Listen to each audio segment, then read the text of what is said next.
Hi friends, மூணு பொருளை வச்சு சிம்பிளாக டேஸ்டான ஒரு ஓரியோ கேக் செய்ய போகிறோம். அதுக்கு என்னென்ன தேவைன்னு பார்ப்போம். 2 Oreo biscuit, 2 dairy milk chocolate, 200 milli பால். எப்படி செய்கிறதுன்னு பார்ப்போம். பிஸ்கட்டை எடுத்துக்கணும். எடுத்துட்டு பிஸ்கட்டை தனியாக வச்சிடணும். இந்த க்ரீமை தனியாக எடுத்து ஒரு பவுலில் வச்சுக்கணும். பிஸ்கட்டை தனியாக வச்சிடணும்.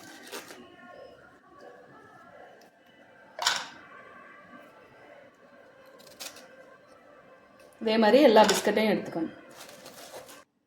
இந்த மாதிரி பிஸ்கட் தனியாக, க்ரீம் தனியாக பிரித்து வச்சுக்கணும். அதுக்கப்புறமா பிஸ்கட்டை நொறுக்கிக்கணும். நொறுக்கி வச்சுருக்க பிஸ்கட்டில் பாலை சேர்த்துக்குவோம். பாதி பால் சேர்த்துக்கிறேன். இந்த பாலையும் பிஸ்கட்டையும் ஒரு விஸ்க வச்சு இந்த மாதிரி மிக்ஸ் பண்ணி விட்டுக்கணும்.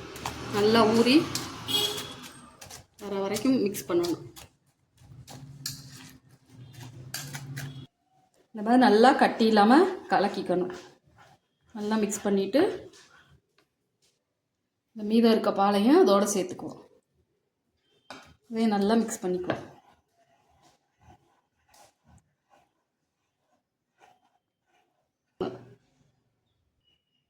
நல்லா மிக்ஸ் பண்ணதுக்கப்புறம் இந்த கன்சிஸ்டன்சியில் இருக்கணும். அது கூட 1.5 டீஸ்பூன் பேக்கிங் பவுட்ரு சேர்த்துக்குவோம். அதையும் நல்லா மிக்ஸ் பண்ணிக்குவோம். இப்படியே ஒரே சைடு மிக்ஸ் பண்ணுவோம்.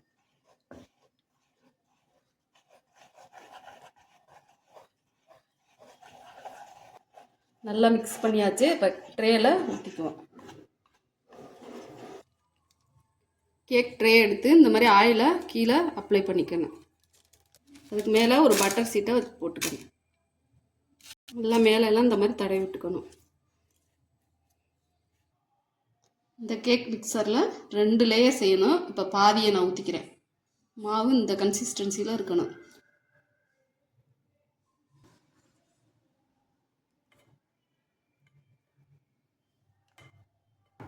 இந்த மாதிரி சமப்படுத்தி விட்டுக்கணும். இந்த மாதிரி ஒரு பாத்திரத்தை வச்சு 5 நிமிஷம் ப்ரீ ஹீட் பண்ணிவிட்டு ஒரு ஸ்டாண்டு வச்சு இந்த ட்ரேயை வச்சு மூடி வச்சிடணும். 8லேருந்து 10 நிமிஷம் வரை வேகட்டும். மீடியம் ஃப்ளேம்லேருந்து லோ ஃப்ளேமாக வச்சுக்கணும். 8 நிமிஷம் ஆயிருக்கு. இப்போ வெந்துருச்சான்னு பார்ப்போம். இந்த மாதிரி ஒரு குச்சி வச்சு ஒட்டலை. இந்த மாதிரி குச்சியில் ஒட்டலைன்னா வெந்துருச்சுன்னு அர்த்தம். இப்போ எடுத்துக்குவோம். எடுத்துட்டு அது நல்லா ஆறணும். ஆறினதுக்கு அப்புறம் இந்த கேக் ட்ரேலேருந்து எடுத்துக்குவோம்.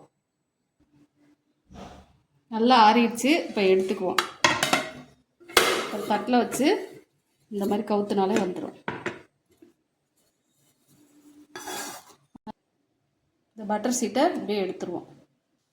இந்த எடுத்து வச்சுருக்க க்ரீமில் 2 ஸ்பூன் மெல்ட் பண்ண சாக்லேட்டை சேர்த்துக்கிறேன்.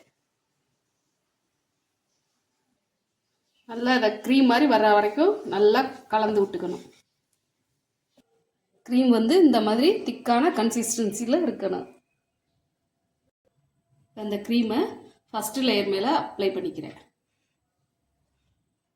கேக் ஃபுல்லாக அந்த க்ரீமை ஈவனாக அப்ளை பண்ணிக்கணும். க்ரீம் ஃபுல்லாக கேக் ஃபுல்லாக அப்படியே அப்ளை பண்ணிடணும். பண்ணிவிட்டு அடுத்த லேயரை எடுத்து அது மேலே வைக்கணும்.